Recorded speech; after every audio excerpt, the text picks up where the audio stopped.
गांव चंदनपुर अपने हरे भरे खेतों और शांत वातावरण के लिए प्रसिद्ध था। खेतों के बीच एक छोटा सा घर था जहां रामेश्वर अपनी पत्नी सीता व दो बेटियां रीमा और सुजाता के साथ रहता था। रामेश्वर के पास थोड़ी जमीन थी। उसने घर का खर्चा मुश्किल से निकलता, लेकिन उसकी बेटियां गांव में अपनी मेहनत व लगन अच्छे व्यवहार के लिए जानी जाती थी। रीमा कॉलेज में पढ़ती थी। वह पढ़ाई में अव्वल थी। उसका सपना था कि वह विज्ञान की टीचर बने। वही सुजाता जो 12वीं क्लास में थी, उसे सिलाई कढ़ाई में बहुत रुचि थी। उसकी कल्पना थी कि वह एक दिन बड़ा बुटीक खोले व गांव की महिलाओं को रोजगार दे। घर की आर्थिक स्थिति कमजोर होने के बावजूद दोनों बहनें कभी हार नहीं मानती। उसके पिता अक्सर कहते, मेरी बेटियां मेरा गर्व है, ये मेहनत करेगी तो एक दिन जरूर बुलंदी तक पहुंच जाएगी। एक दिन कॉलेज की फीस जमा कराना जरूरी था। रीमा को कॉलेज की परीक्षा में बैठने के लिए फीस भरनी थी, वरना उसका एक साल खराब हो जाता।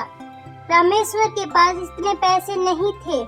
उसने शहर जाकर मजदूरी करने की सोची, लेकिन वहाँ भी काम नहीं मिला। यह देखकर रीमा व सुजाता ने फैसला किया कि वे कुछ करेंगी। सुजाता ने अपने सिलाई कौशल का उपयोग करने की ठानी।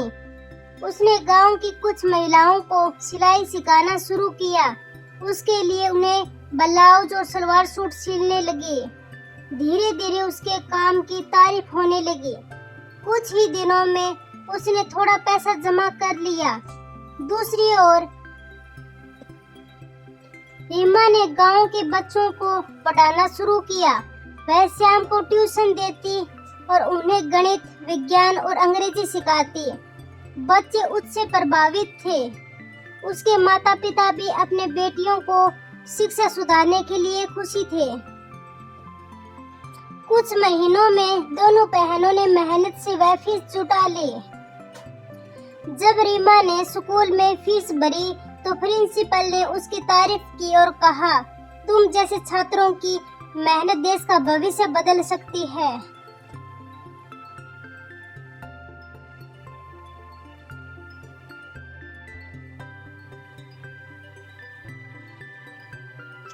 इस दौरान सुजाता का बुटीक भी चल पड़ा। उसने 2 और महिलाओं को काम पर रखा जो पहले घर में खाली रहती थी, अब वे अपने पैरों पर खड़ी हो गई। गांव की महिलाएं सुजाता की तारीफ करती और कहती, हमारी सुजाता ने हमें भी हुनरमंद बना दिया है। रीमा साइंस की टीचर बन गई। एक दिन स्कूल के वार्षिक समारोह में रीमा को सर्वश्रेष्ठ युवा शिक्षक का पुरस्कार मिला। जब वह मंच पे पहुंची तो उसने भीड़ में अपने माता पिता और बहन को गर्व से मुस्कुराते हुए देखा।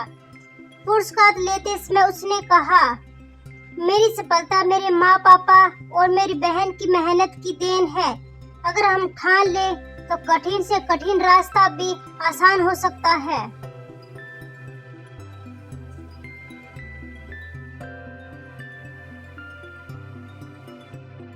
रामेश्वर की आंखों में खुशी के आंसू आ गए। उसने गर्व से कहा, मेरी बेटियों ने साबित कर दिया कि सपनों की कोई कीमत नहीं होती, बस मेहनत करनी पड़ती है।